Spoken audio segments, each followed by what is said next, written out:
السلام علیکم ورحمۃ اللہ۔ دیکھیے معراج صاحب، خواب میں کوئی آیا نہیں کرتا، یہ خواب دیکھنے والے کے خیالات ہوتے ہیں۔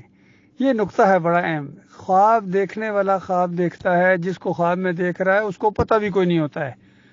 یہی وہ بنیادی نقطہ تھا جس کی وجہ سے ٹھوکر کھائی ہے محمد حنیف صاحب نے، کیونکہ وہ لی ساجدین سے لے گئے، انہوں نے اصلی سجدہ سمجھ لیا کہ وہ سورج چاند سارے سجدہ کر رہے ہیں آ کے، تو کہنے لگے کہ جب سورج چاند ستارے انسان کو سجدہ کر سکتے ہیں تو پھر انسان بھی انسانوں کو سجدہ کر سکتے ہیں۔ اور بھائی خواب ہے جو یوسف علیہ السلام نے دیکھا ہے، سورج چاند ستارے سجدہ کرنے نہیں آئے تھے، خواب دیکھنے والا دیکھتا ہے۔ یہی چیز حنیف صاحب بڑے اچھے طریقے سے بیان کیا کرتے تھے نبی علیہ السلام کے حوالے سے۔ جب لوگ کہتے تھے نبی علیہ السلام خواب میں آئے تو یہ آگے سے بڑا پیارا جواب دیتے تھے کہ خواب میں کوئی نہیں آتا ہے، دیکھنے والا دیکھتا ہے، اس کے اپنے خیالات ہوتے ہیں، یہ چکر ہے۔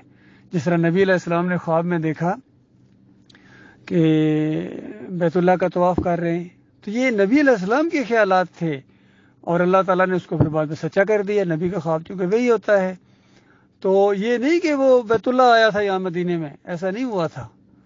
یہ بات سمجھنے کی ہے۔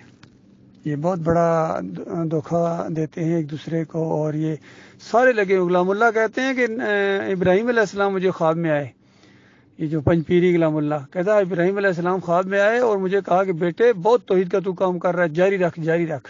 بتائیے توحید کے نام سے ابلیس نے کیسا دھوکہ دے دیا کہ ابراہیم علیہ السلام عالم الغیب ہیں، بس چھٹی ہوگی، فارغ، عالم الغیب ابراہیم علیہ السلام ہو گئے۔ ابراہیم علیہ السلام کو پتہ چل گیا کہ غلام اللہ توحید کا کام بڑا کر رہے ہیں، تو غلام اللہ کی توحید کی چھٹی ہو گئی۔ اسی طریقے سے طاہر القادری کہتا ہے نبی علیہ السلام خواب میں آتے ہیں، طارق جمیل کہتا ہے مجھے خواب میں آتے ہیں، سارے تقی عثمانی سارے کہتے ہیں یہ بالکل ممکن ہے۔ سب نے اس طریقے سے فتوے دیے ہیں، سب نے اللہ کی کتاب کے خلاف، کیونکہ توحید سے ناواقف ہیں، شرک کی پہچان نہیں ہوئی ہے ان کو، اور بڑا شیطان کا شدید وار ان کے اوپر ہوا ہے ایسے لوگوں کے اوپر۔ خادم رضی بھی یہی کہہ رہا ہے، ڈاکٹر اسرار بھی اسی کے قائل ہیں، سارے قائل ہیں اس کے، خوابوں کے سارے قائل ہیں، پورا دین ان کا خوابوں کے اوپر ہے۔ اور صوفیوں کی اور یہ کیا نام ہے تبلیغی جماعت والوں کی کتاب اگر آپ دیکھیں تو سب خوابوں کا چکر ہے، خوابوں کا۔ شاہ ولی اللہ صاحب کہتے ہیں میرے والد صاحب شادی پر تیار نہیں ہو رہے تھے، ایک دفعہ خواب میں یہ حقیقت دیکھی، خواب میں یہ حقیقت دیکھی کہ علی رضی اللہ تعالیٰ عرش پر بیٹھے فلاں خاندان کی ایک خاتون سے میرا نکاح پڑھا رہے ہیں، تو اس کے بعد راضی ہوئے ہیں، اور پھر اس کے بعد کہتے ہیں کہ میں پیدا ہوں، میں وہ ہستی ہوں۔ یہ حالت ہے ان کی۔ اللہ تعالیٰ کے فریب سے انسانوں کو بچائے ہوئے۔